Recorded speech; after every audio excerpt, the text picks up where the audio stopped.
They said it was the most technologically advanced ship. They said it was unsinkable. And when it sank, they made a movie about it. These were the main reasons why the Titanic disaster became world famous. But unfortunately, this is not the only large-scale shipwreck. And sadly, there have been cases much worse than the tragedy of the Titanic. One of them occurred on April 27, 1865. The Sultana steamboat carried passengers and cargo daily between St. Louis and New Orleans. It was a pretty large wooden boat with 3 decks and was 260 feet long and 70 feet wide, almost twice the size of a basketball court. The ship could carry about 350 passengers, but on that unfortunate day, more than 2,000 people were on it.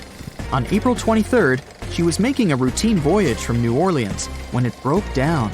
Something was wrong with the boiler, so the vessel docked in Vicksburg for repairs. At the port, the ship's captain, James Cass Mason, found out about an excellent opportunity to earn a lot of money. All he needed to do was to transfer a large group of former prisoners to the north. The captain agreed to do it, but the problem was that the boiler required a lot of time to repair.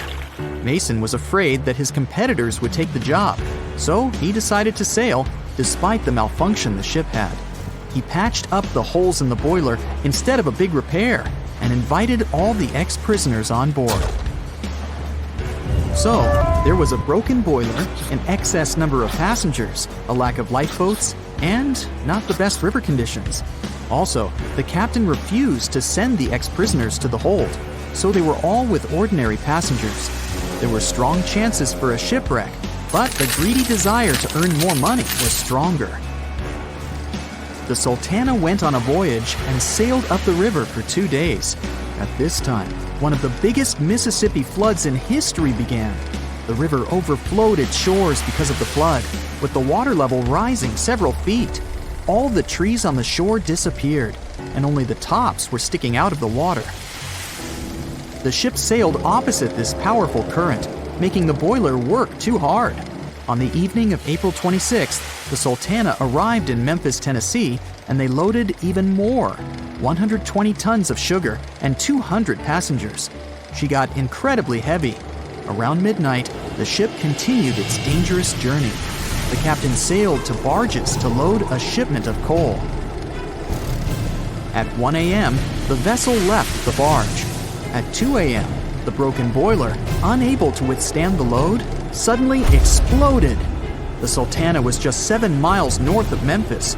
Few people survived that day. The problem was that passengers trying to escape from the fire jumped into a cold river with a strong current. The Sultana disaster is considered the most tragic shipwreck in the history of the United States. The exact number of those who didn't survive is still unknown. According to various sources, this number was from 961 to 1,800 people. Don't be surprised that almost no one knows this story. There were many more survivors in the Titanic tragedy, and everybody heard about it. But the Sultana sank during one high-profile event. 12 days before the shipwreck, the country lost Abraham Lincoln. People hadn't yet recovered from this news, so no one paid much attention to the tragedy of the Sultana. Many catastrophes happened quite recently by historical standards. One of them occurred in 2002. The ferry Joola was a Senegalese vessel. The ferry sailed twice a week, mainly along the coast of Dakar, carrying passengers who traded mango and palm oil. It made daily voyages and never faced severe problems thanks to modern rescue equipment and good repair service. But one day, the ship's crew discovered a malfunction and sent the boat to port. For almost a year, Joola was in a non-working condition, awaiting repairs. But it didn't get high-quality service. After poor maintenance, the ferry set off on its last voyage. On September 26, 2002, Joola sailed between southern Senegal and Dakar, and at 11 p.m. headed toward Gambia, where a strong storm began. The wind raised high waves, but this wasn't critical for the large passenger ship unless the number of people on board didn't exceed the established norm. the Joola was supposed to carry about 500 passengers, but had many more people that day.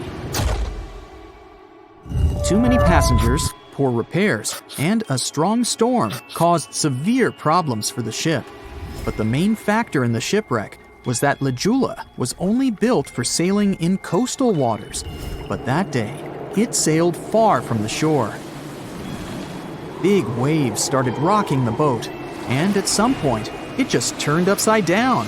The ship's deck went underwater, and its lower part stuck above the surface like an iceberg. All the passengers sitting in cabins fell on the ceiling and lost their orientation in space. There were no holes or damage in the ship's hull, and water flooded the lower decks for a long time. The vessel stood in a twisted position for several hours.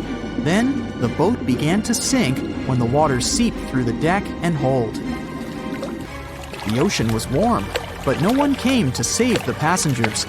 People had to wait almost 4 days to be rescued. Unfortunately, only a few managed to survive. The Philippines is a very dangerous area for ships. This place consists of several thousand islands and a vast area with shallow water. Ships can run aground and damage the hull with reefs and pitfalls. On September 20th, 1987, one of the most terrible disasters in navigation history occurred there. A Philippine passenger ferry called Dona Paz left one of the islands and sailed toward Manila. The sun was shining, the ocean was calm, and the visibility was good. But for some reason, the crew members didn't notice how the tanker Vector was approaching them. The two ships collided at low speed. The collision wasn't strong, but the problem was that the Vector had tons of oil on board, and the Dona Paz crashed into the cargo hold where that oil was stored. So it spilled all over the ocean, and then a spark slipped through. Not only did the two ships catch fire, but also filled with water. Both ships sank in a matter of seconds. Only a few dozen people survived that disaster. On September 27, 1854, the passenger ship Arctic sailed from Liverpool to New York. The fog came rolling down, and visibility got really bad. Another boat appeared out of the thick white haze, the French steamer Vesta. The ships were close enough to each other that a collision was inevitable. The French vessel was smaller, so it seemed to the Arctic's captain that Vesta had received a lot of damage. And while he was staring at the other ship, his boat got quickly filled with water. The captain gave the order to sail to the shore as fast as possible, but the ship's engines stopped working because of the flood. Then the ship's crew started to lower lifeboats with women and kids. Still, when rescuers found lifeboats with people, it turned out that only 87 out of 400 people survived, 65 crew members and 22 passengers. Surprisingly, there were only grown men among them. The ship's captain survived by clinging to the wreckage. All newspapers wrote about this story as one of the most terrible and shameful tragedies in navigation history. The survivors were criticized because they didn't save women and kids, and the crew members were accused of violating the law, since the safety of passengers should be higher than the safety of sailors. But despite this, none of them were brought to responsibility.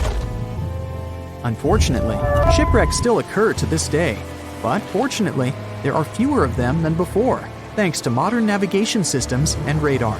But no technology can guarantee there won't be a super strong storm or any other emergency that no one can foresee. We're in the village of Ballycotton in County Cork, Ireland. A local leaves the house early in the morning to go for a daily run. Music in his headphones, fresh cool air, and a scenic route are ideal conditions for a good workout. The jogger runs along the road on the coast of the Celtic Sea. There was a strong storm last night, and now the sea looks calm. The man runs along the top of a low cliff and notices a huge vessel. An old rusty cargo ship 250 feet long lies on the beach, right among the rocks. No people on board. It seems the ship has been here for ages, but the local is sure this vessel wasn't here yesterday. A little later, it turns out this is the same ship that the sailors from the HMS Protector saw 5 months ago, thousands of miles from this place. The cargo ship, called the Alta, was built in 1976. Nobody knows who used it all this time and for what purposes. It's only known that in 2017, the ship was purchased by a new owner and marked with the flag of Tanzania. It's important to say that almost all cargo ships are equipped with AIS, Automatic Identification System, which is needed to track ship movements in the ocean. Since 2015, something strange started happening with the Alta's AIS. The ship disappeared from the satellites, then reappeared again. Over the past few years, this ship had changed several names and flags. It's not surprising that its AIS shut off and turned on numerous times. It's said that some of those who disable AIS on their ships do so to hide outlaw activities. The ship's captain, whoever it was, clearly didn't want to show the Alta's movements. As AIS showed in 2017, the ship had sailed near Greek port cities. The Alta made 12 stops in 3 such cities in different parts of Greece. Then, the AIS signal disappeared, and 10 months later, the Alta reappeared near the northern coast of Africa, 1,200 miles from Greece. In September of 2018, the ship was sailing about 1,400 miles southeast of Bermuda, and at that time, the crew members started having problems. There were 10 people on board the Alta. On September 19th, the ship's engine failed right in the middle of the Atlantic Ocean. The nearest shore was very far away. The ship began to drift. As days passed, the crew couldn't fix the vessel. Food supplies were running low. The crew started to panic and tried to contact someone. The situation got worse as a strong hurricane was approaching the place where the ship broke down.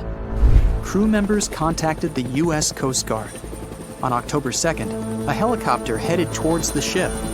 Food and water were unloaded on the Alta. This was enough for the crew to bide their time for several days.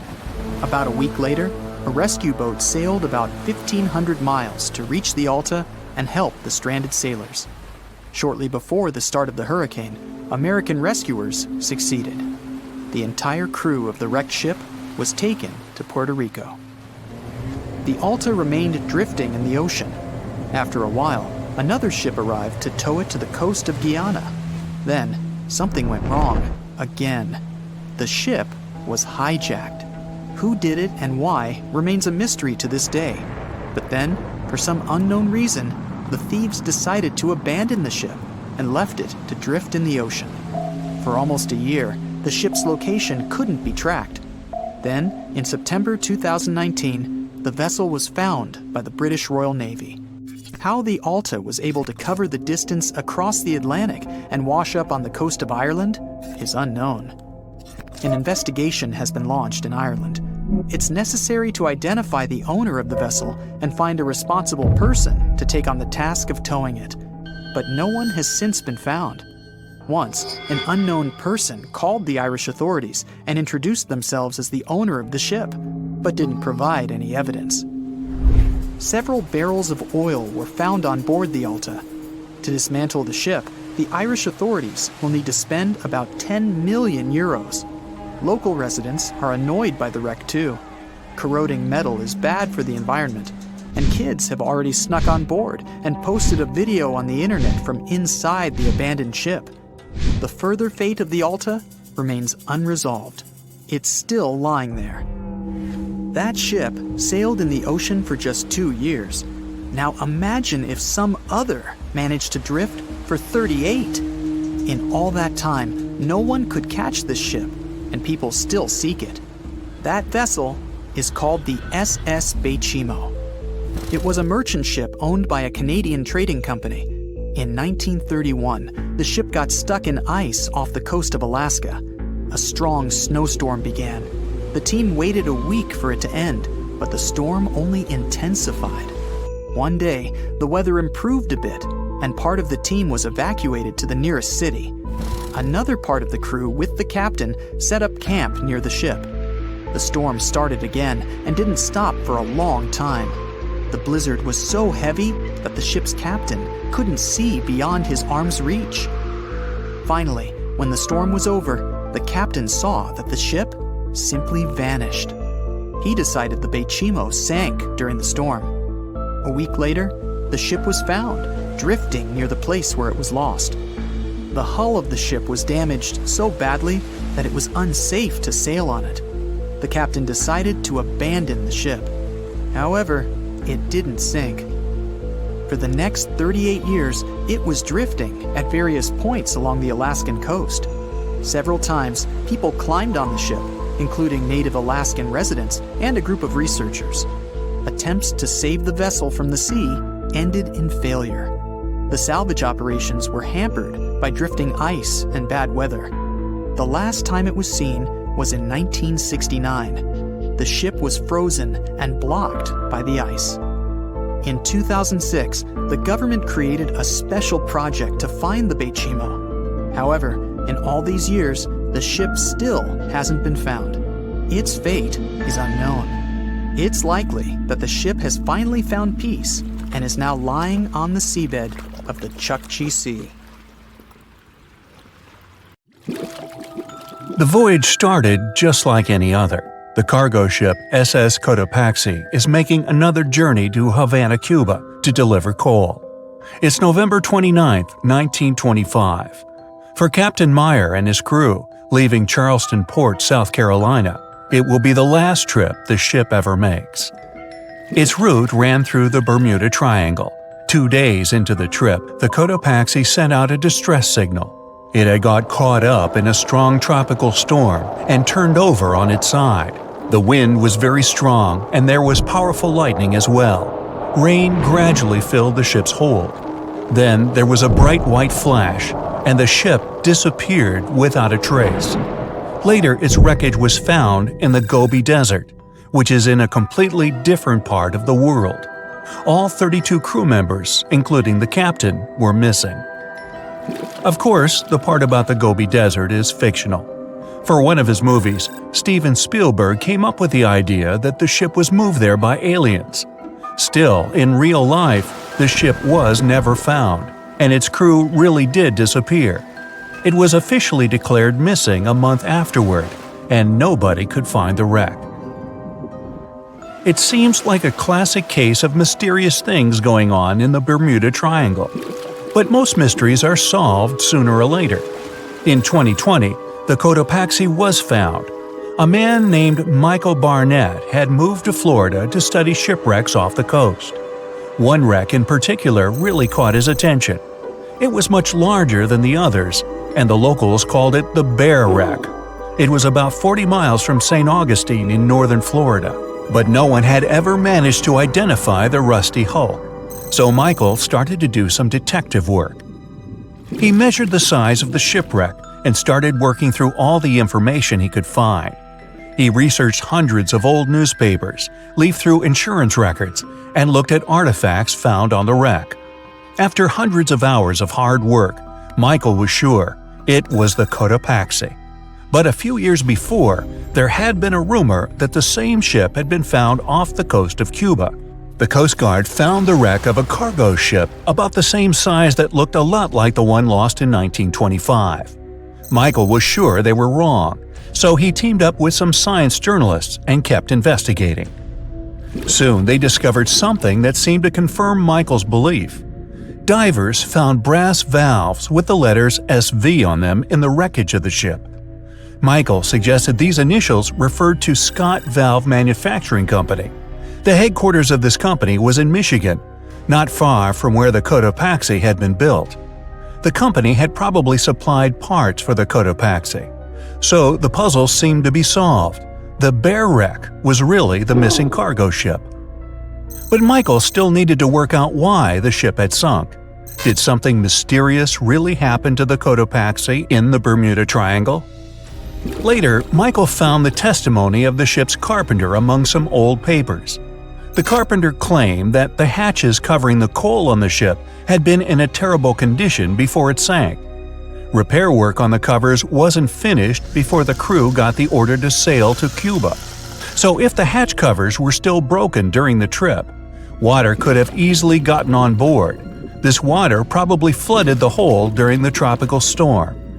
This was the real reason why the Cotopaxi went down. There was really nothing mysterious about it.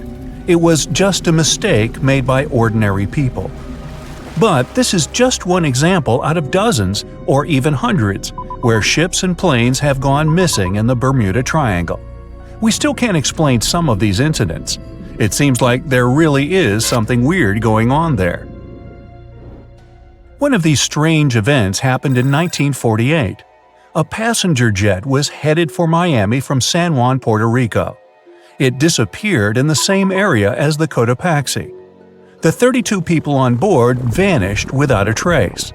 The weather was clear throughout the flight, but experts think that when the plane was about 50 miles from the coast, it could have been hit by a strong wind that knocked it off course.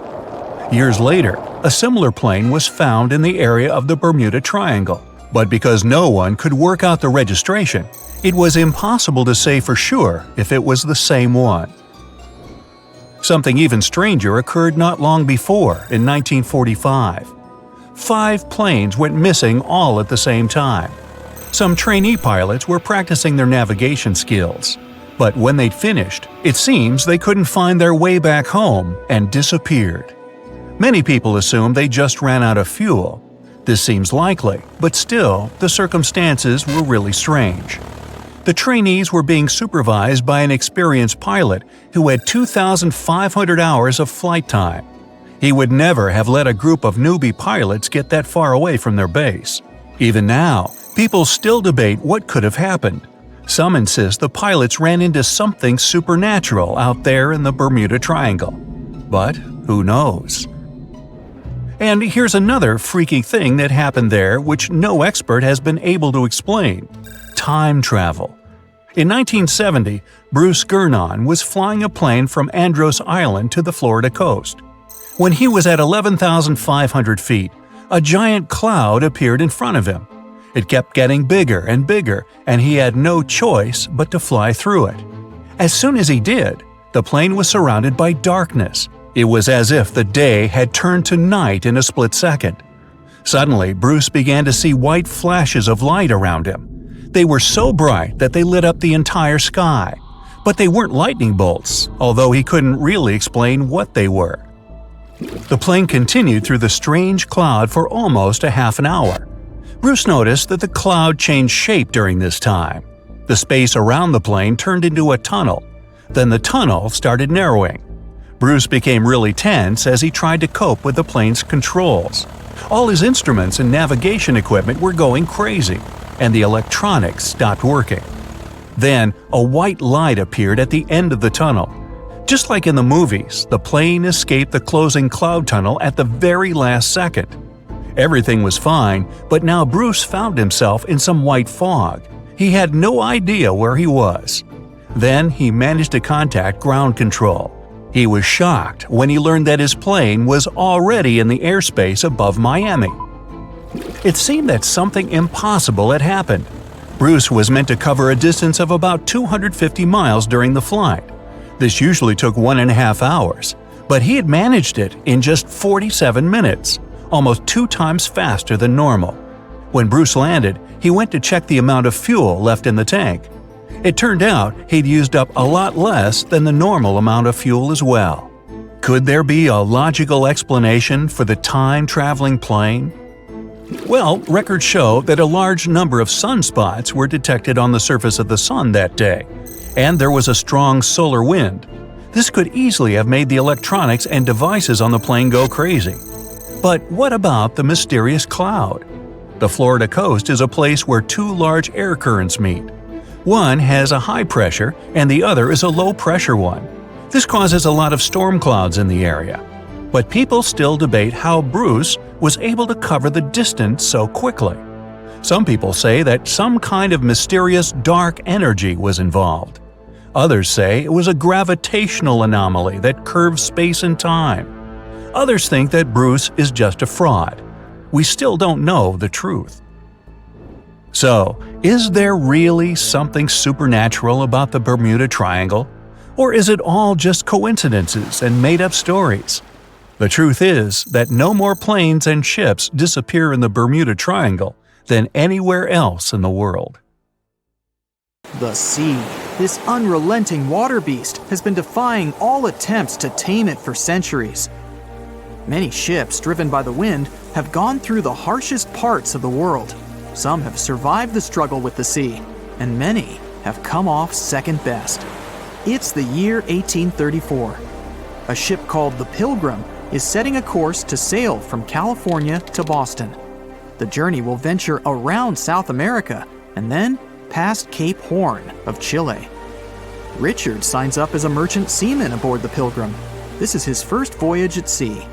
The crew tells Richard stories of the Drake Passage off Cape Horn, a route that's legendary for its dangers. Countless ships and sailors have disappeared in those waters. Since Cape Horn's discovery in 1526, it's quickly become known to all those that have sailed around it as the ultimate test of any mariner's skill and of any ship's strength. Those that have survived the journey call Cape Horn a sailor's nightmare.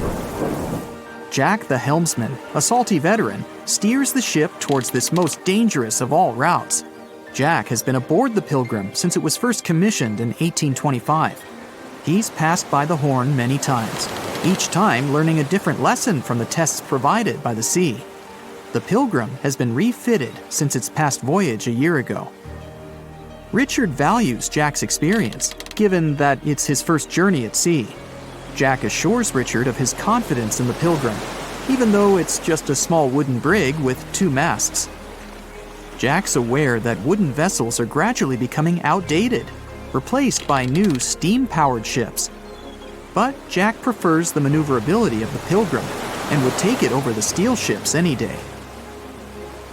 Richard is excited to be aboard. There's so much to explore in life as a merchant seaman, but the guy struggles to acquire his sea legs on the boat. Forceful winds make the Pilgrim move faster, providing Richard with a quick introduction to life at sea. At the same time, nothing can prepare him for what is to be experienced at Cape Horn. It's the southernmost point of land before Antarctica. The gap between the icy continent and Cape Horn holds the infamous Drake Passage, approximately 700 miles between Cape Horn and the Antarctic Peninsula. Strong winds provide an uninterrupted, steadfast journey toward the Horn. But, as Jack tells Richard, the winds are more concentrated at the Drake Passage. They create a funneling effect, becoming stronger and more unpredictable. Richard is unsure of what this might mean for the Pilgrim, but understands that there's no easier route to travel around South America. A few days pass. The Pilgrim sails by the many islands that make up the western coast of Chile. Although the sea has been relatively calm, Richard continues to deal with his lack of sea legs. His movements are still not very graceful. The constant, ever-swaying deck rises and falls, and Richard finds it hard to get used to the motion. Random large waves hit the Pilgrim from every angle. The ship is quickly approaching Cape Horn. Richard looks towards great thunderous black clouds in the distance. "Welcome to the Horn," Jack says, half laughing. A wry smile upon his face soon disappears. The man gets serious, knowing what awaits them all. Stronger winds start blowing the sails as the crew scrambles to hang onto the ropes. Richard desperately sets to adjust the aft sails, adjusting for the constant change in strong southerly winds. Jack holds firm at the helm, knowing the importance of his role. He's wary of the swell. It can build very quickly the further south they travel. It's crucial the Pilgrim doesn't venture too close to the Horn when they approach. The great darkness that was in the distance is now all around them, filling the sky in every direction. Blackened clouds throw rain and hail down at the crew as they try to resist the enraged weather. Jack is directed by the captain at the helm, changing the direction of the vessel. The temperature has dropped significantly. Barely keeping the water from his eyes, he turns toward the port side bow to provide his face a brief break from the torment of the wind. Looking out into the distance, the man sees the Horn standing alone, surrounded by mist. It's a haunting sight. He steers the Pilgrim along the face of the Horn, the distance getting shorter. The waves shrink in height since the depths become shallower, but these waves are much steeper and their angle can cause more damage to the wooden vessel. Jack's unsure how much of these waves the Pilgrim can take before the hull is breached. Richard, still posted at the aft sails, watches the water and icebergs floating by. He's unsure how large they actually are, since they're mostly hidden underwater. But he knows to alert Jack if any get too close. Just one iceberg hitting the Pilgrim will be all that the hull can withstand. Dutifully, he watches over the side and into the distance. Icebergs aren't the only thing to look out for. Rogue waves are common in these seas as well. The connecting Antarctic and Pacific Oceans, mixed with stormy weather, form waves together. This creates much larger rogue waves. Such waves have been known to reach up to 100 feet tall. They can destroy most vessels in their path. It'll surely be the end of the Pilgrim if it comes across a rogue wave. Strong currents adjust the route of the Pilgrim, as though the Horn is trying to lure the ship toward its rocky shallows. Slowly, they are getting pulled closer toward the Horn. Jack is fighting the current at the helm. Spinning the wheel, he strains his body as much as he can. Grunting, he plunges the wheel from the port side to starboard and back again. The captain keeps yelling directions. To a novice, they're extremely confusing. But Jack, a hardened veteran, continues to interpret the directions with ease, steering to readjust their course away from the Horn. The captain orders Richard to assess the hull below the decks. With the level of pounding the Drake Passage has provided so far, it's surely harmed the ship in some way. Richard runs to the deck as another sailor yells something at him, but the noise of the sea makes it difficult to hear. A wave hits the side, flowing onto the deck. Richard manages to hang on to the mast before he's almost swept overboard. The entire front deck seems to be underwater. Hanging on as the water rolls off the sides of the ship and waiting for it to clear, Richard watches the Horn slowly go past. Still, it beckons toward the Pilgrim, as though asking for its dues from the crew. The currents are still pulling the ship, while the storm is raging on, with no end of the struggle in sight. The storm is growing ever larger and fiercer. Richard gathers himself to head below and assess the damage. After a slow descent to the lower decks, Richard can finally look over the hull from the ship's quarters. There's no damage from what he can gather. But he's shocked by the depth of the water inside. It's now at waist depth. Cups, amongst other things, float in the water. Even inside the ship, the guy can't escape the waves. Unable to make sense of it all, he stands frozen, listening to the almighty power of Mother Nature outside. The sea roars even more wildly, waves constantly thudding against the hull. It sounds like a somber drumbeat, a slow countdown to the demise of the Pilgrim. Richard forces himself back to the terrors of the above decks, grasping onto the rails to carefully walk the slippery stairs. He leaves the disturbing creaks of the wooden decks.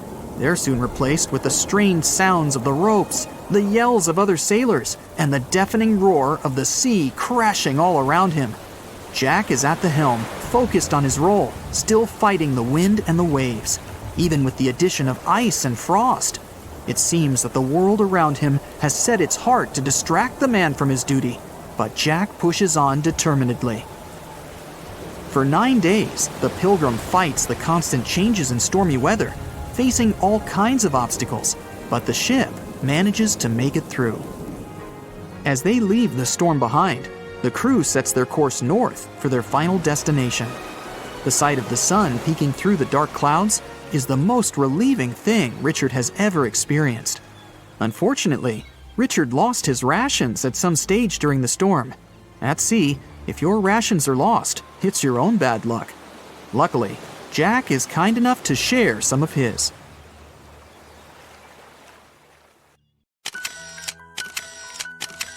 At the beginning of the 20th century, somewhere off the coast of West Africa, a German steamship was leaving the port. Suddenly, the weather got worse, and the vessel entered a thick fog. The sailors ran aground on a sandbank close to the shore.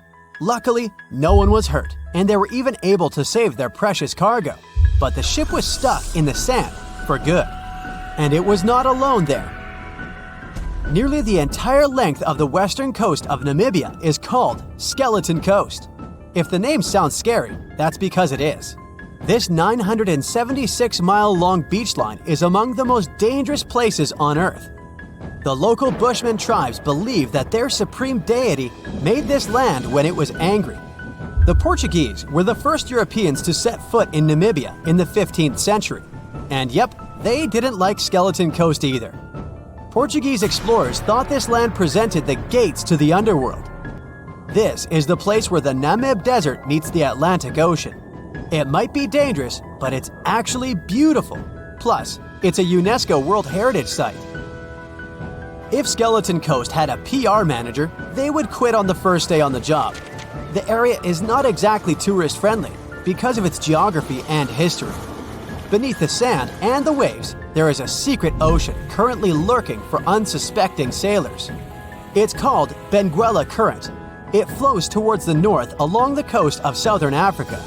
This part of the Atlantic is rich in marine life, but the current's land neighbor isn't that happy with the deal. This arid climate created the Namib Desert, one of the driest regions on Earth. And that marine life I just mentioned? It's sharks.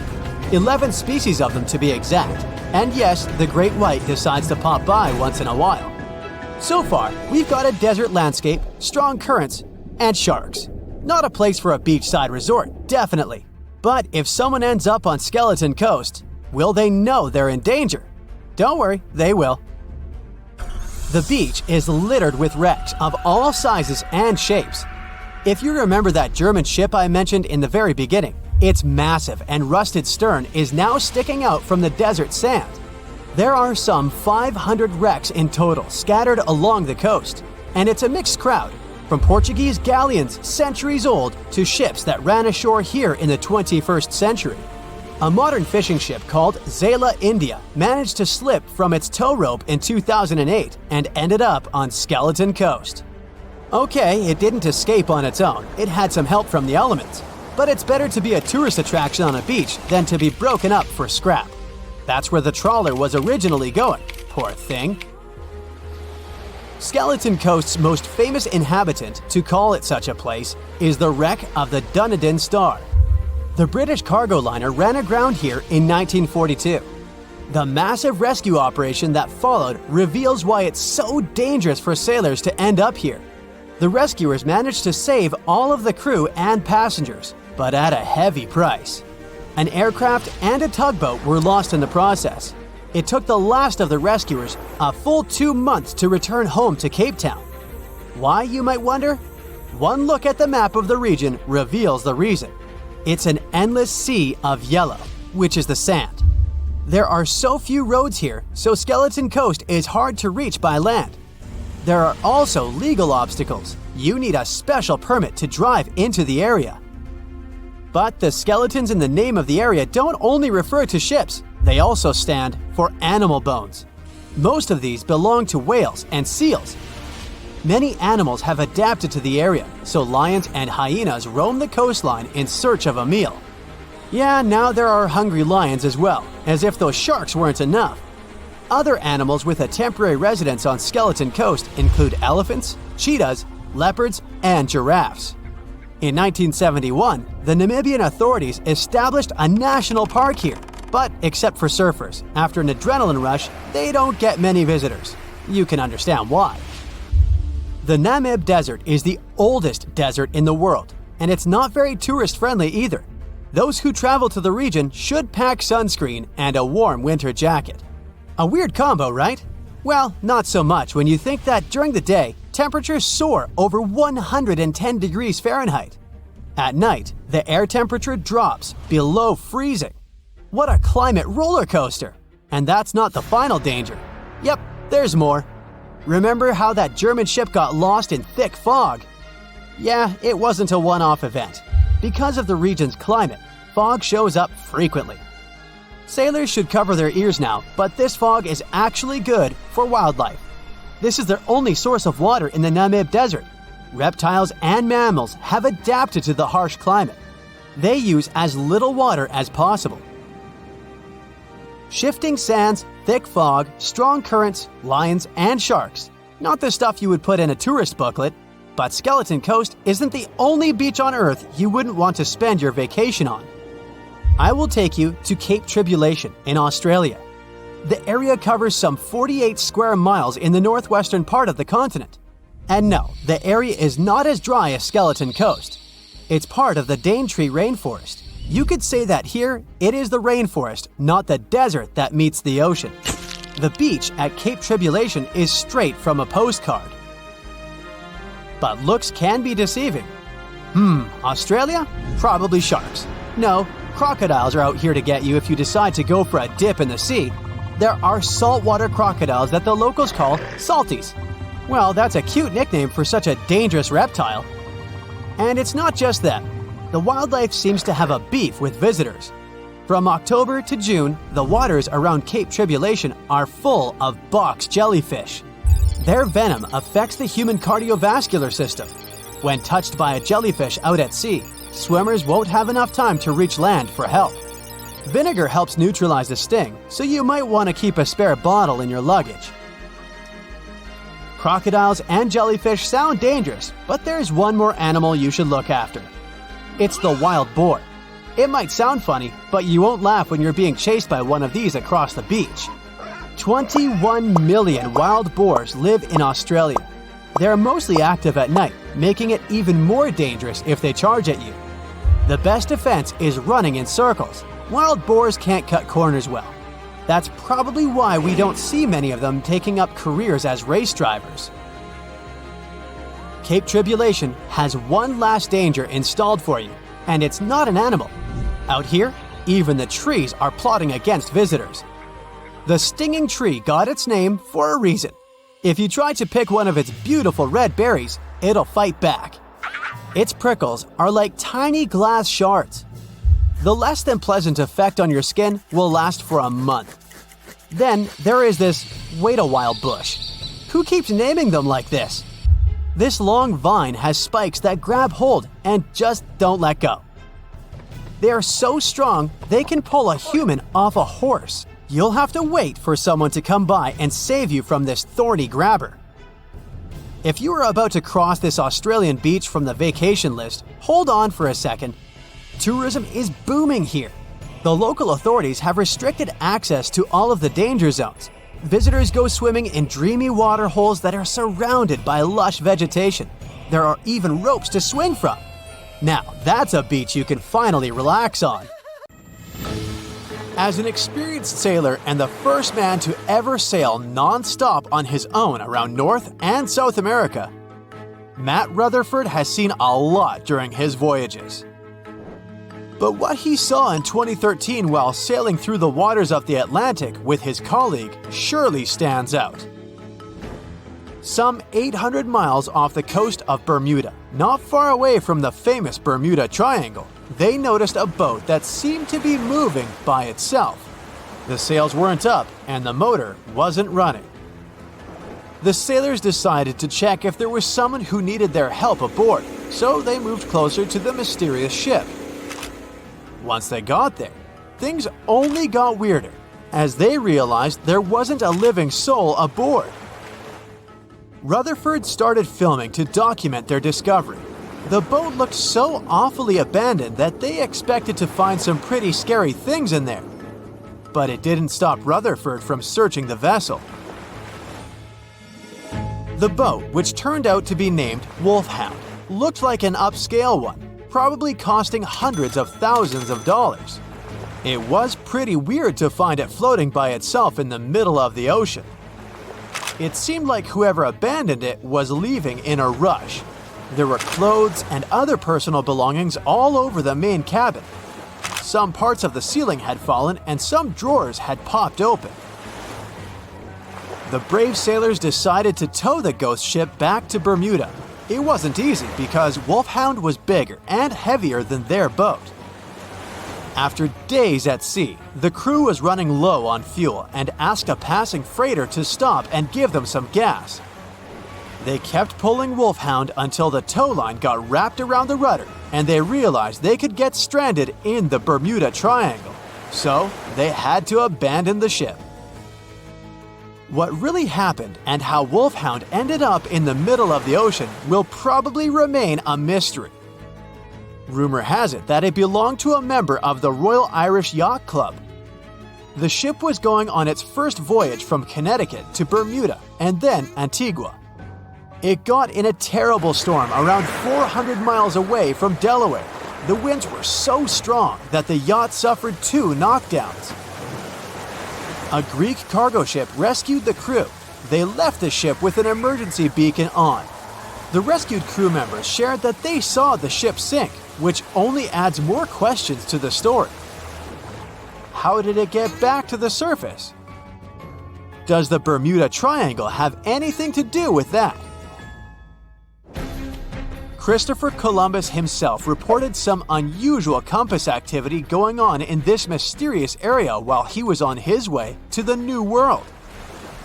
Despite the stories of more than 50 ships and 20 planes disappearing in the area, it remains one of the most heavily traveled shipping routes in the world. Some skeptics believe that this fact solves the Bermuda Triangle mystery. It could make sense because the busier the area, the more accidents happen there. But then again, it's not the number of disappearances that makes the place so mysterious. It's the lack of explanation and wreckage lost for good. The first ever confirmed ship to vanish in the Bermuda Triangle was the USS Pickering. In 1800, it departed from the US on its way to the West Indies. The ship sailed into the Bermuda Triangle along with its 90-man crew. No one ever heard anything from them ever since. The popular explanation is that the ship was taken out by a storm. But because no one found any wreckage, we'll never know for sure. The largest ship that has ever disappeared in this mysterious area was the USS Cyclops. In March 1918, carrying a crew of 306 people, the USS Cyclops left Barbados and headed home to Baltimore. The ship passed through the Bermuda Triangle on its journey and vanished into thin air, or rather, water. The Cyclops never sent any distress signal and disappeared without any explanation or trace. The Bermuda Triangle isn't the only place in the world where ships go missing or mysteriously resurface. One of the most famous ghost ship stories would be of SS Baychimo. The large cargo steamer was built in Sweden. On October 1st, 1931, it got caught in pack ice. The crew decided to wait it out and managed to break free after a couple of days, only to get trapped again in less than a week. This time, they didn't manage to make it out. A rescue team went by air to save 22 of the crew members. 15 other members stayed in a wooden shelter they built not far away from the ship. Their plan was to wait out the winter and get back aboard. At the end of November, a strong blizzard was rushing through the area. When it was over, Baychimo seemed to have gone away with the storm. The captain decided it must have broken and sunk.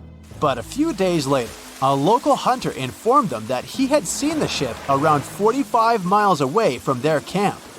The crew managed to find the ship and took the most valuable cargo from its hold.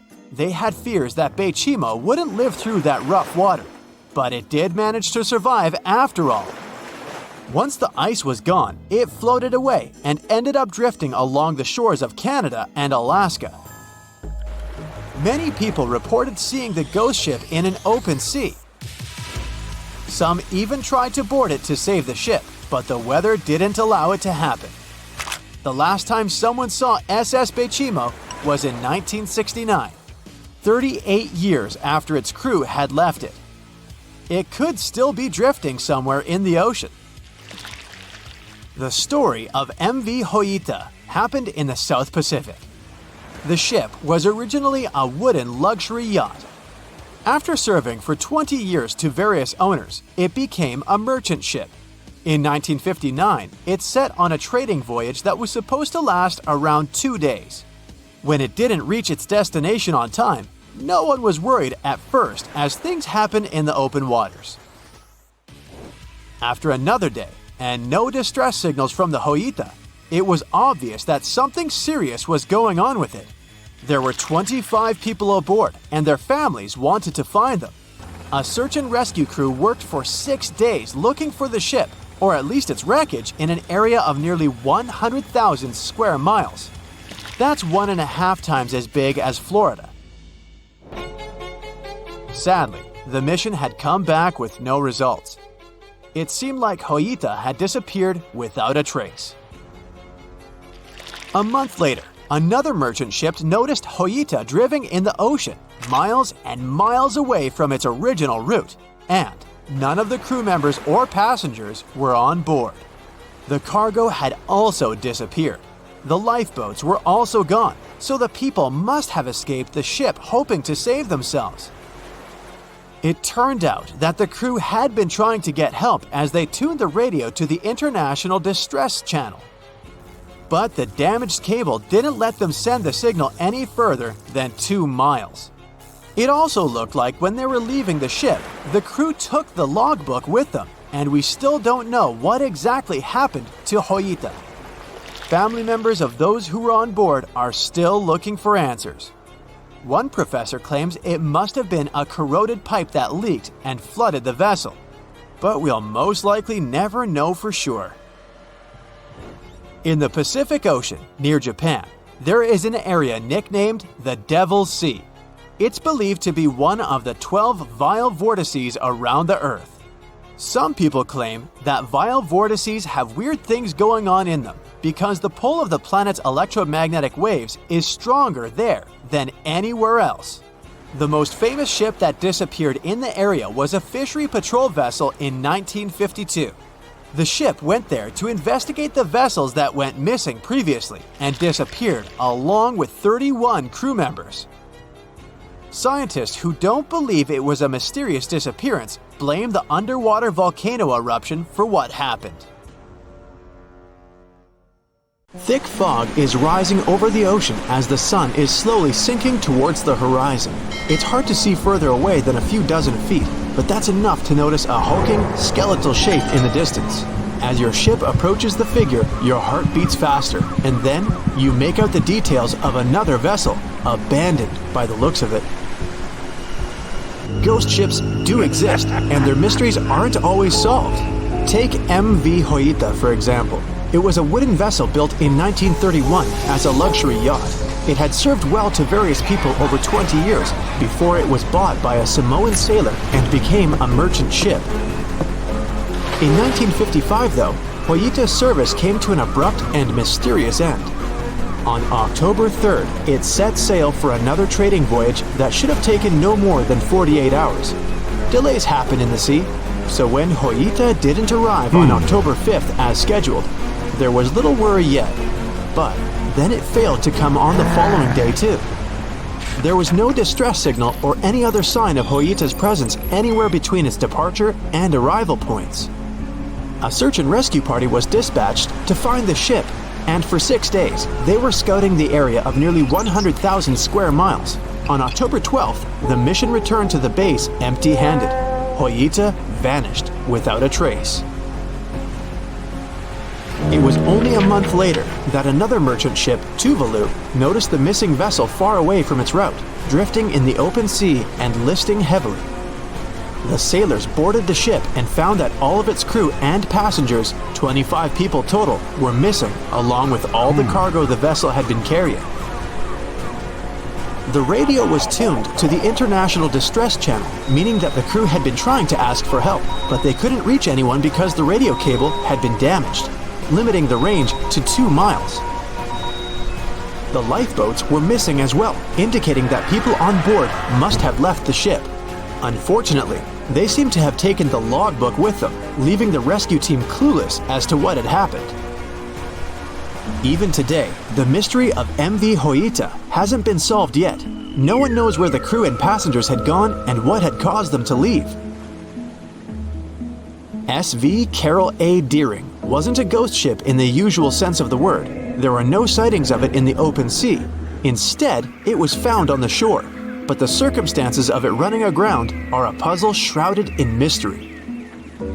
Carol A. Deering was built in 1919 in Maine, and it was a large vessel made for commercial voyages. Unfortunately, despite its large cost of construction, it had only served for a year before its last trip. July 19, 1920. The ship was traveling from Puerto Rico to Rio de Janeiro via Newport News to deliver a cargo of coal. It was almost halfway to the final destination when the captain fell seriously ill, and the crew turned back to drop him and his son off and replace the captain. The voyage went without incident, but when it came to Barbados in December to resupply, there were strange moods among the crew. The first mate didn't seem to be happy with the new captain. No one paid much attention to it back then, when they probably should have. The last sighting of Carol A. Deering at sea was on January 28, 1921, when a lightship noticed it off the coast of North Carolina. There was some commotion on the quarterdeck of the ship, where the crew were normally not allowed. Then, another vessel sighted it, but there was already no one on the decks. On January 31st, the merchant ship was found hard aground in the Diamond Shoals, a site notorious for numerous shipwrecks that had been occupying there for centuries. When the search and rescue party boarded the ship, they found it abandoned, the log and personal belongings of the crew gone, along with the 2 lifeboats. There is still no answer to what happened on board of Carol A. Deering that January, although the most popular version was mutiny. Maybe we'll never find out the truth though. SS Baychimo is perhaps one of the most notable ghost ships in history. This large cargo steamer was built in 1914 in Sweden and plodded its way dutifully over 16 years, trading provisions for pelts with native tribes of Alaska and Canada. But then, on October 1st, 1931, Baychimo got caught in pack ice. At first, it seemed the crew would be able to wait it out and continue on their route because the ship broke free in a couple of days. But in less than a week, it became caught again, this time for good.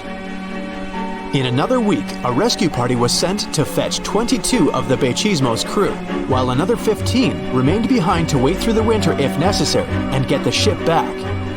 But a month later, after a powerful blizzard struck their camp, the sailors went out of their shelters only to find the ship gone. Luckily, a few days later, a native hunter told them Baychimo hadn't been lost yet. He'd seen it about 45 miles from where they had been stationed. They managed to track it down, but decided the ship wouldn't survive the winter. So they took the most valuable cargo from its hold and abandoned it. They were wrong though. SS Baychimo did survive that winter, and many more that followed. When the ice broke, it sailed away on its own, drifting listlessly along the shores of Canada and Alaska. There were numerous sightings of the ghost ship, sometimes adrift in the open sea, and at other times stuck in the pack ice again. People attempted to board and salvage it, but weather conditions or lack of equipment always prevented them. SS Baychimo was last sighted by native Alaskans in 1969, 38 years after its abandonment. What became of it later remains unknown. The story of SS Orang Medan is one of the most puzzling and harrowing ghost ship stories of the 20th century. No one even knows for sure if the ship even existed in the first place. It wasn't recorded in Lloyd's Shipping, the International Register of Ships, which makes it either a tall tale or a vessel that avoided being officially recognized for some shady reasons. In any case, the accounts as to what happened to the Medan vary. According to most reports, it was carrying some unknown cargo in the Indonesian waters when a distress call was received by another ship in the vicinity. The officer on duty heard an SOS message, but its contents are different depending on the accounts. The message did not repeat, and the crew of Medan didn't answer to any attempts to contact it back. The ship that received the distress call hurried to the rescue, but they only reached the vessel the following day, when it was already drifting and slightly listing. When the rescuers boarded the ship, they found that none of the crew had survived. However, one lifeboat was missing, which implied that there was at least one crew member who managed to escape. What happened to the rest of the people on board remains a mystery to this day. Still, there are no hard facts about this story, so we might never find out whether SS Orang Medan was actually a ship and not a thing of fiction. SV Zabrina was a 3-mast sailing barge built in 1873 for river trade ships in South America. She served for well over 4 decades, proving to be a sturdy and reliable ship. It was later transferred to Europe, where it continued serving its purpose well. But then, in October 1917, Zabrina set sail on a regular voyage only to be found ashore several days later. Mysteriously, although the ship was perfectly intact, the entire crew of 5 and the captain were gone. There is no direct evidence or hard facts as to what really happened that day. The most convincing theory is that the crew were washed away from the deck because of an underwater explosion. And then the ship sailed ahead without them, but the truth, as always, remains unknown. It's 2018. You get up early in the morning to go ashore and catch some fish. You come to the spot you were yesterday, throw the hook into the sea, and wait. The float is twitching. You've caught some fish, but hey, hello? Why aren't you doing anything? Right now, you don't care about the fish. You're looking at something in the distance. You open your mouth in surprise, since you see a huge ship stuck on a shoal. It wasn't here yesterday, so it got here at night. Okay, it'll probably sail away sooner or later. You fish for a few more hours. During this time, you observe the ship and notice no movement there. Is it empty? Boats and the coastal service are sailing from the shore to the vessel. You decide to check it out too. You get in your old boat and go there. The mist descends to the water, making the ship look creepy. The colossal vessel is rusty and empty. But where is the whole crew? And how did it get there? The Coast Guard comes on board. They search the hold, the cabins, and the upper deck. There's someone's stuff, some remnants of food supplies, notebooks, and clothes. Everything suggests the crew has disappeared for some reason. Fishers who noticed the vessel first didn't see anyone coming down from the board. No radio signals were sent to the port, and no one reported about the ship. It appeared here from nowhere. The only chance to get any information is to look at the number and name of the vessel. This is Sam Ratulangi, PB 1600. The Coast Guard checks the information, studies the data of all the country's ships, and no way. One company built the boat in 2001 in Indonesia. People used it to transport heavy loads across the seas around Asia. The ship had been properly operating for 8 years. People were delivering industrial goods to different points in the region, but something went wrong. In 2009, Sam Ratulangi was sailing near the coast of Taiwan, and that's it. There were no further records about it. There were no reports in any port. Everyone thought it must have drowned, so no one had been looking for it for years. And then, 9 years later, it appears here, big and rusty, off the coast of Myanmar, without sailors, without fuel. An investigation starts. City services are trying to find out the names of all the sailors working on the ship and find clues that would lead to solving this mystery. They also hope the ship owner will appear soon. They find 2 tow ropes on board. This means that some other ship towed Sam Ratulangi to this place. Then they identify and find 13 crew members. These people say they wanted to reach the factory in Bangladesh to repair Sam Ratulangi.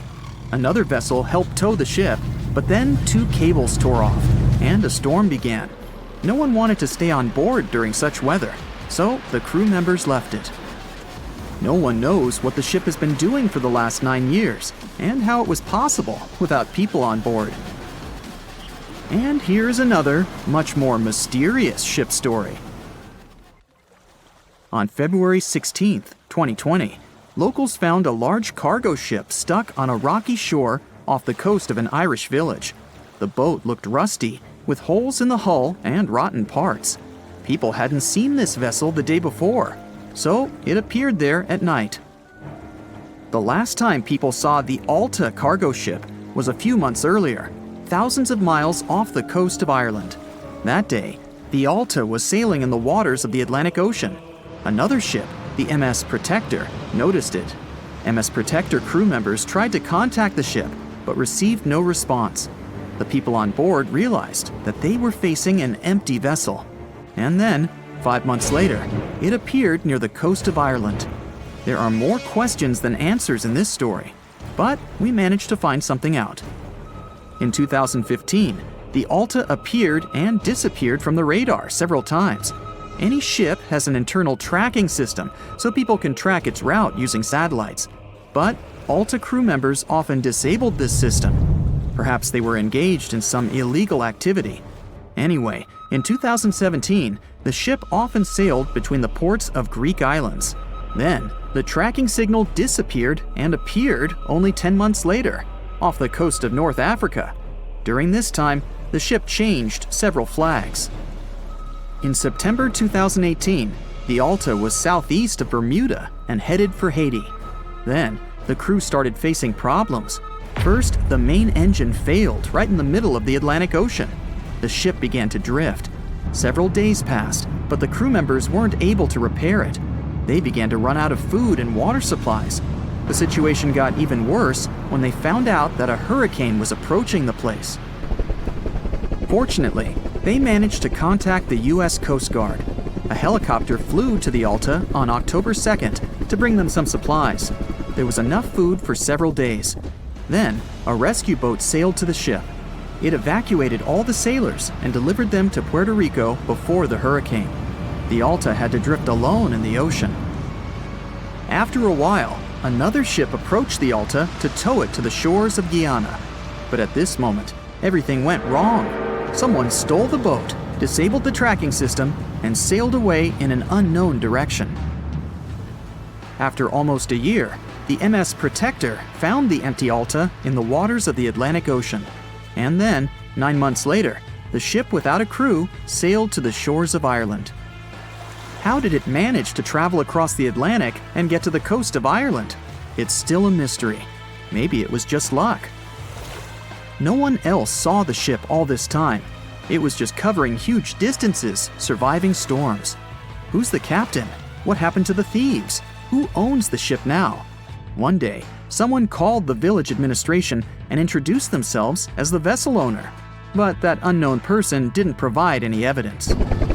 They found several barrels of oil on the ship, which they took away by helicopter. The Alta was rusting. Corrosion of metal could damage the environment. The vessel had no commercial value, yet it would have taken millions to get rid of it. There were 3 options for what to do: leave the ship where it was, tow it into the sea and let it sink, or disassemble it for scrap. But nature had its own plans. Storms and strong waves split the hull into 2 parts. The Alta was drifting without a crew in the waters of the Atlantic Ocean for about 2 years. But this is nothing compared to a ship that was traveling for 38 years. The record belongs to the SS Baychimo. It was a merchant vessel owned by some trading company. In 1931, the ship found itself on the ice off the coast of Alaska. Its movement slowed down. A thick layer of ice blocked the ship, and a strong storm only made the situation worse. The blizzard was so intense that the crew members couldn't see anything but a white veil in front of their eyes. Sailing any further was impossible. The team had to wait for the storm to end. They waited for a day, 2, 3 days. A week had passed, but the snowstorm was only getting stronger. Then, one day, it grew weaker. The crew members split into 2 teams. The first team went to the nearest city. The second group, along with the captain, stayed on board. They set up camp next to the ship and waited for the blizzard, which had started again, to end. There was 0 visibility. And finally, one day, the storm was over. Great! And now, wait a minute. But where is the ship? The SS Baychimo just disappeared during the blizzard. The captain was sure that the ship had sunk, so he left along with the crew. Then, a week later, they saw the vessel drifting near the area where they had lost it. The hull was damaged so severely that it was unsafe to sail on it. Repairing the ship would be pointless and expensive, so the captain decided to abandon it. He was sure that it would go underwater sooner or later. But it stayed afloat for the next few days, the next few months, and a few years. People had reported seeing it at various points along the coast of Alaska for 38 years. The last record of the SS Baychimo is dated 1969. Those who saw it claimed the ship was completely frozen, almost merged with the ice. Some people planned to start an expedition to find the ship, but all attempts were unsuccessful. The vessel is probably lying somewhere on the deep sea floor. It has recently become a popular location for many tourists looking for the perfect place to get away from it all. If you're lucky enough to catch a sunny day here, it's like no other, I can assure you. Chances are, you'll end up having loads of foggy days, but let's be honest, they have a special allure of their own. This enchanting smile-shaped island is called Sable Island. It's located 190 miles from mainland Nova Scotia. It wasn't accessible to the general public until 2013. That's when it was added to the list of national parks of Canada. You can get here either by plane or by water. But what's so enchanting about this place anyway? There must be something since the yearly tourist count is growing every year. Firstly, there's a spectacular number of wild horses here. There are between 200 and 500 horses roaming free all over the island. There's also a large population of gray seals. The place is also the only breeding location of a rare bird species called the Ipswich sparrow. If you're already considering a trip here, there are some things you need to know first. Remember that fog I mentioned earlier?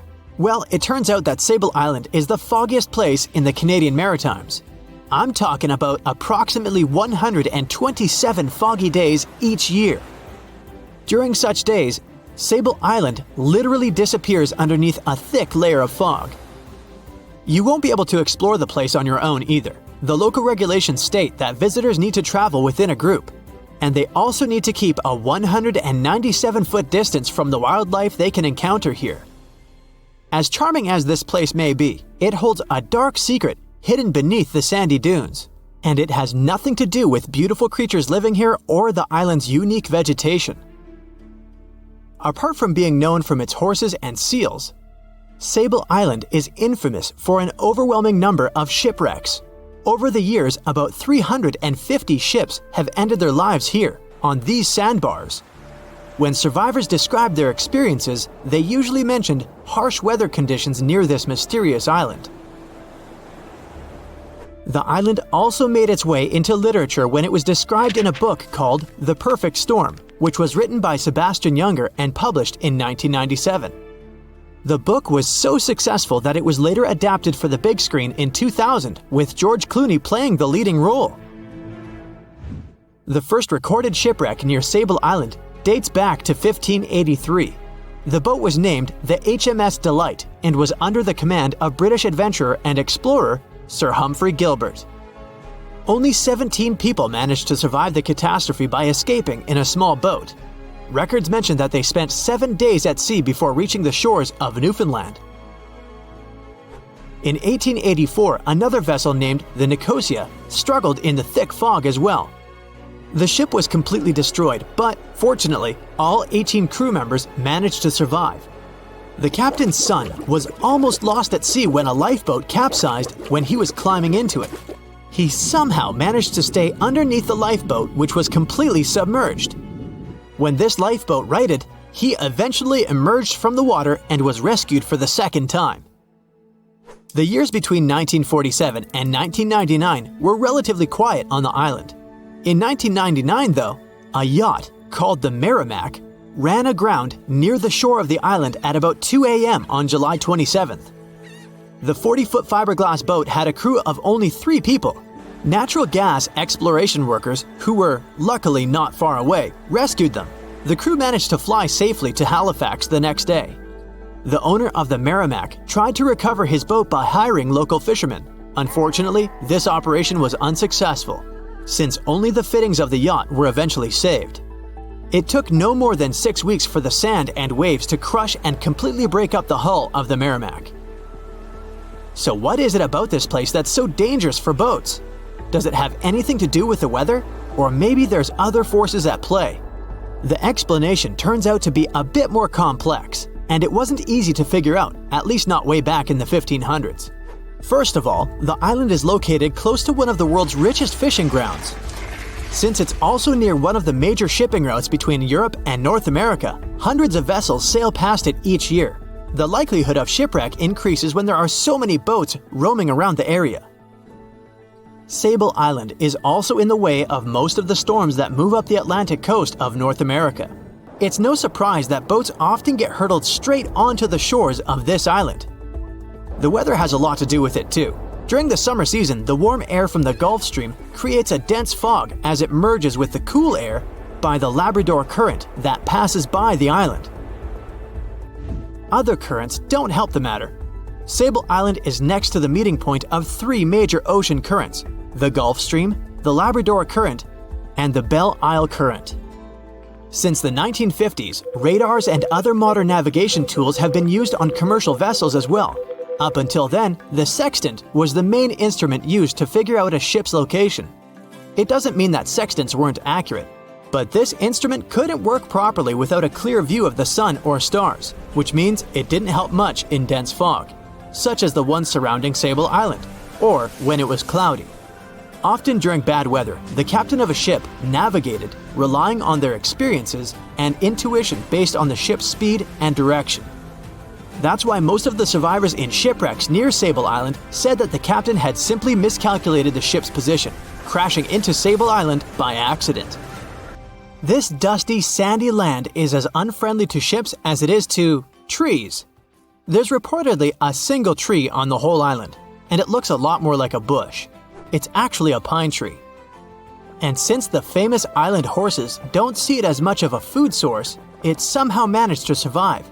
Reports say that the tree was planted back in the 1950s. Local authorities were trying to grow a forest on the island to make it a bit more welcoming. They've planted tens of thousands of trees over the years, more than 69,000 evergreens, 600 fruit trees, and about 55 pounds of pine seeds, along with other plants which could survive the conditions on the island. But they were no match for the extreme weather and sandy soil. Out of all those plants, just one pine tree is still alive. Thanks to its resistance, it has even become a symbol of Sable Island. Interestingly, for around 40 years, the island also had just one inhabitant. Can you imagine that? One person living on a remote island for so many decades? It's the story of a woman called Zoe Lucas. She chose to surround herself with the only residents on the island: the horses, the gray seals, and the many species of birds. An esteemed naturalist, she mentioned in an interview she gave back in 2017 that she was used to living on the island and that she never got lonely. To survive here, she had to put together an essentials kit. It included a notebook to take notes and a pair of binoculars to study the wildlife. You can safely assume she wasn't scared of the intimidating surroundings, since she decided to eventually call this place home. At first, Zoe wanted to set up camp on one end of the island, near some abandoned buildings. But eventually, she settled in a wooden house near a bunch of sand dunes. A Canadian institution called the Meteorological Service of Canada put together the simple construction back in the 1940s. Parks Canada operates the building these days. Zoe's work included gathering as much data on the local horse population as possible. It could help scientists better understand how they managed to adapt to the unfriendly environment. She also helped gather the debris that made it to the shore to help track pollution levels. Among all the rubbish that she collected, there was a refrigerator and a crate full of fresh peppers. Some other specialists eventually started working rotating shifts on Sable Island to offer the brave woman a little bit of company now and then. In 1945, 5 TBF Avenger aircraft took flight for a routine training exercise around the Bermuda Triangle. In the middle of the exercise, the planes were struck by intense rain and heavy winds, despite the clear weather forecast. The pilots became extremely disoriented and radioed the base to report that their navigational equipment had stopped working. The last thing the base heard was, "When the first plane drops below 10 gallons, we'll all go down together," and then static. The 5 planes and their 14 crew members were never seen or heard from again. On his very first voyage to the New World in 1492, Christopher Columbus sailed through the Bermuda Triangle. Columbus reported that one night when he was on the deck of the ship, he noticed a giant light appear in the distance, unlike anything he had ever seen before. Columbus looked at his compass for direction, and it gave off erratic readings. You might have noticed that the Bermuda Triangle doesn't appear on any world map. This is because official institutions refuse to acknowledge that the area actually exists. A popular theory suggests that rogue waves are responsible for the many disappearances. Rogue waves are called extreme storm waves by scientists. They occur when different weather patterns take place at the same time and cause large, unexpected waves. Witnesses say that the waves look like giant walls of water. These waves could explain why ships go down fast and without leaving any trace. The Bermuda Triangle is home to some pretty intense and unexpected weather. Storms build up quickly and unexpectedly, then disappear soon after. If you blink, you might miss it. This could explain why few distress signals are issued. Pilots and sailors never saw the weather coming. No one knows exactly how many ships and planes have disappeared in the Bermuda Triangle. The rough estimate is 50 ships and 20 planes. Most of the time, the disappearances had no explanation and no wreckage has ever been left behind. Another bizarre theory trying to solve the Bermuda Triangle mystery comes from Charlie Berlitz. He insists that the area is home to the lost city of Atlantis. The missing ships and planes and malfunctioning equipment, according to him, were all caused by rays of energy let out by the special energy crystals that power Atlantis. While this sounds silly, Berlitz's theory was convincing enough that over 20 million people bought his book worldwide. In the year 1800, a large sailing vessel called the USS Pickering departed from the U.S. on its way to the West Indies. The ship sailed into the Bermuda Triangle along with its 90-man crew and was never heard from again. The USS Pickering was the first ever confirmed ship to vanish in the Bermuda Triangle. It's believed that the ship was taken out by a storm, but because no wreckage was ever found, we'll never know for sure. When the TBF Avenger planes went missing, a massive search operation was conducted. Boats and planes searched the Bermuda Triangle for any signs of the aircraft. One of the boats searching was a PBM-5 Mariner airboat. The airboat took flight at 7:27 p.m. and called in a routine radio message 3 minutes later. Then, it was never heard from again. No trace was ever found of the rescue airboat or the 5 Avenger aircraft. An enormous investigation was launched into the disappearance of all these vehicles, but nothing was ever discovered. This particular area of the ocean is one of the most heavily traveled shipping routes in the world. Some skeptics believe that this fact solves the mystery. Statistically, the busier the area, the higher the frequency of accidents and disappearances. While this makes sense, it's not the frequency of disappearances that's responsible for the mystery of the Bermuda Triangle.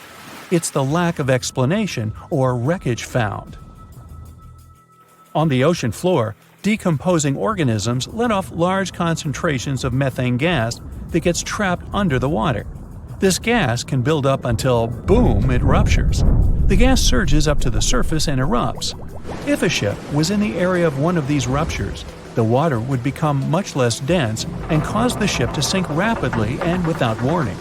Scientists believe this could be the cause of the many disappearances in the Bermuda Triangle. While this theory makes a lot of sense, it doesn't seem too likely. The U.S. Geological Survey has stated that no large releases of gas are believed to have occurred in this area for the past 15,000 years. The ocean floor is made of rocks containing a lot of magnetite. It's more like iron. Magnetic fields react to high concentrations of magnetite on the ocean floor, which may start a sort of conflict between the two. It can often lead to various weather anomalies and, as a result, navigation issues. And, naturally, any changes in the ocean floor or the Earth's magnetic fields influence the Bermuda Triangle a lot. Since the magnetic field is constantly moving, it might be also taking the Bermuda Triangle with it. Now that people know where the triangle is, it's easy to avoid it.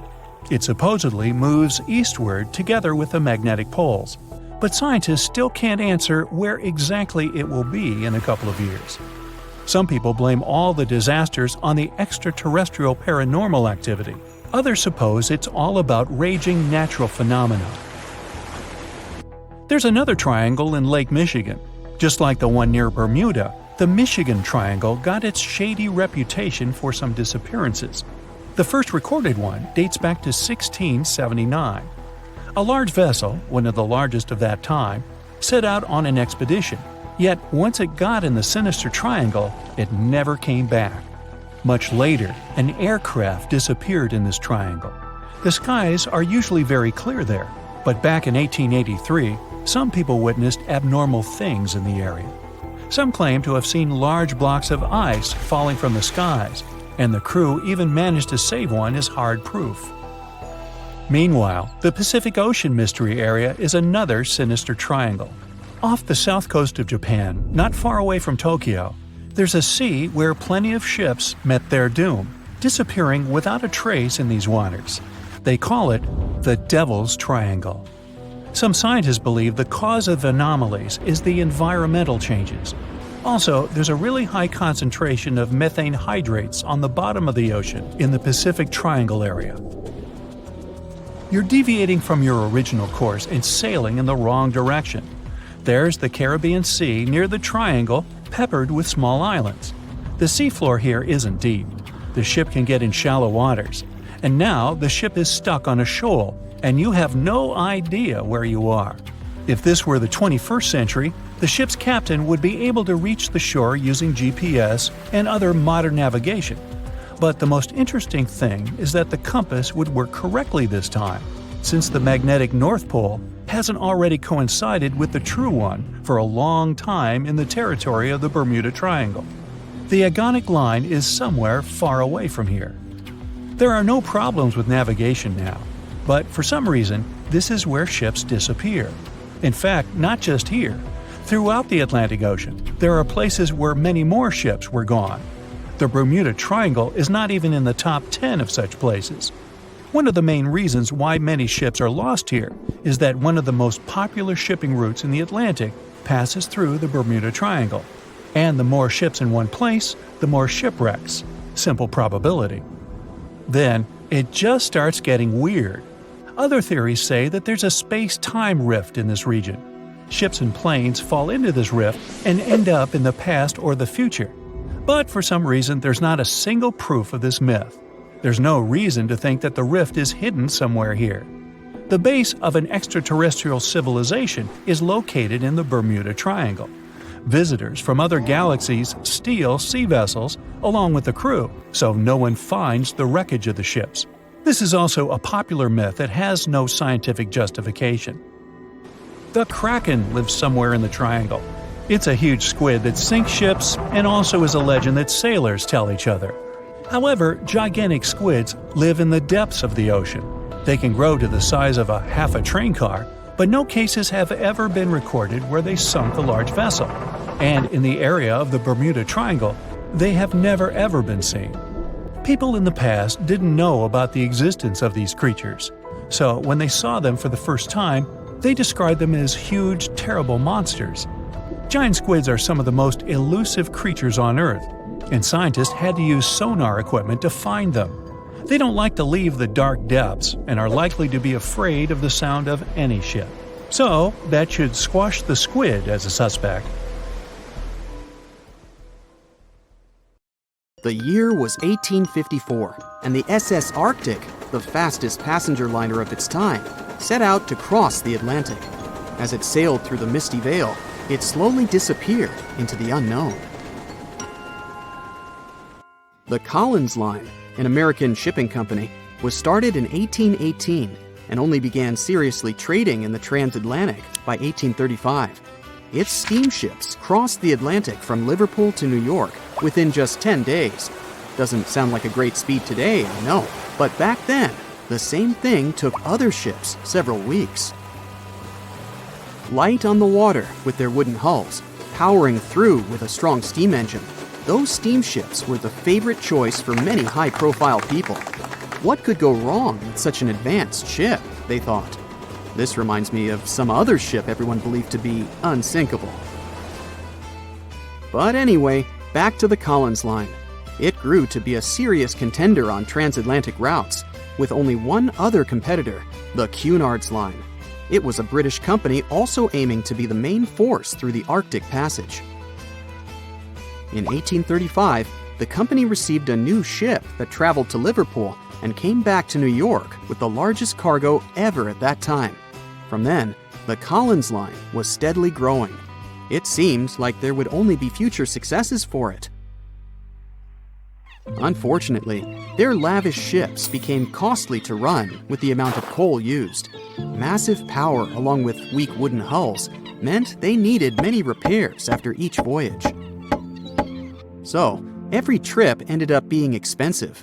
But since the ships were safe and had a great reputation, people were willing to pay the price, and the company was definitely not in crisis. They had achieved something no one had managed to do before them. Like I told you, their ships crossed the Atlantic in a whopping 10 days, and Edward Collins, the owner, was very determined to maintain the pace. Their 5 ships easily outran the Cunard's Line of only 3. With this great praise, it provided more attention. Though the Cunard's ships were slower with their iron hulls, they believed there was still profit, regardless of how slowly they sailed. Among Collins' ships, the Arctic, the third of them to be launched, was the largest, reaching 284 feet long, with 2 side-lever steam engines, each with 1,000 horsepower. The paddle wheels made 16 revolutions a minute when at full speed. At the time of its launch, the press called it the most stupendous vessel ever constructed in the United States. But glamour and fame couldn't avoid what would come next. On the 27th of September, the Arctic was on its journey from Liverpool to New York, continuing a speed pace through the thick fog. It's possible that by that moment, after 4 years of record-breaking trips, the crew became overconfident with their sailing and the ship. Going only 50 miles from Newfoundland, they carelessly continued through the fog with no radio contact, sonar, or any other form of identifying objects, equipped only with Morse code. A smaller ship, the SS Vesta, which operated as a fishing vessel, often worked around Newfoundland. It was passing through the same path as the Arctic and crashed into its side. Shocked by the collision, the captain of the Arctic offered help to the much smaller Vesta, but it was soon clear that the damage that seemed minor on the Arctic was far worse. Beneath the waterline, a hole was letting water into the hull. The cost of the much faster wooden hull now seemed less valuable. They steered toward land, trying to plug the holes, but they weren't doing so well, and the seawater continued to pour in, filling up higher and pushing the ship down. And finally, once the engine room was full, it put out the boilers, taking away the massive power the Arctic was once legendary for. They moved slowly until coming to a complete stop. The ship continued to sink, and the order was to abandon it. At the time, maritime law allowed for the Arctic to carry only 6 lifeboats, only capable of saving 180 people. The crew and some of the passengers managed to push their way aboard and took most of the seats on those boats. Things were pretty wild, and everyone forgot about their manners, not letting the ladies and the youngest ones board first. It took 4 hours for the Arctic to sink. 150 crew and 250 passengers were on board. Those that weren't able to find a lifeboat made a desperate attempt to build their own rafts from parts of the ship. 2 days later, only 3 boats made it safely to the shore. The other 3 were never found. Believe it or not, the rescue party also saved some people that had been clinging to the wreckage for 2 days. Unlike the crew, the captain went down with the Arctic, but amazingly survived. He would be only one of 85 people that made it, out of the 400 on board. When the news arrived 2 weeks later, the public responded with great sadness to the losses. Great anger soon followed towards the poor safety measures in the crew. The press published demands to change the laws for more lifeboats. It only made sense to have enough for every person on board a ship. But they ignored those requests. This neglect would lead to more disasters in the future.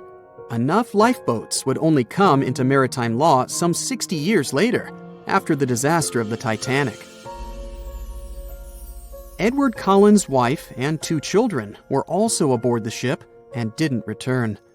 He was heartbroken, but didn't stop running his business. The Collins line still had a reputation to uphold, the biggest, fastest, and most luxurious on the Atlantic. Edward Collins would now build an even better ship than any other.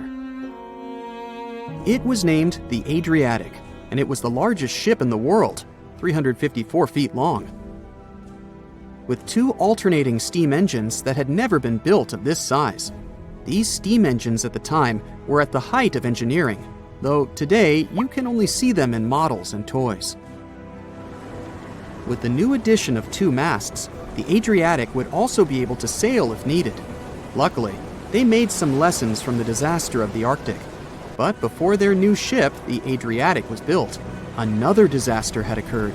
The sister ship of the Arctic had also sunk. They believe this second ship was desperate to stay in front of the Cunard's line and hit an iceberg somewhere during the race. This weird contest took the lives of 141 people.